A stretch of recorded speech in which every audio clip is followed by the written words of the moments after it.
de una hora estamos. Vale, Voy a subir el penúltimo pueblo de... Ese es el penúltimo de... ¿Ibas a Bolivia? Luego ya a Tarragona. Sí, estuve 3-4 años y me volví porque no quería volverme neurótica con esto. Bueno, es que si ya vives aquí, pues sí. A lo mejor me vuelvo, yo me siento en casa aquí. Sí, desde el 2001. Pero allí yo por eso me siento.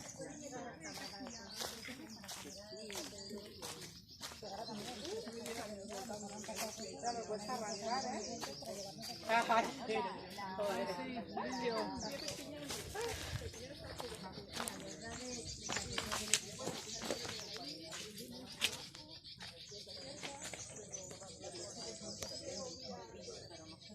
Ah, pues mira, por ahí. Detrás del árbol, ahí se recibe.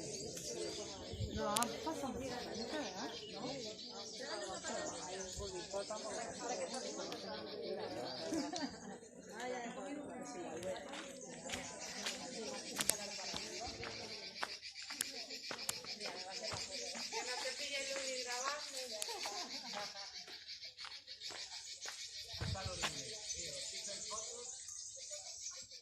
Mira, uno con foto y otro grabando. ¿Te vas para el lado? Bueno.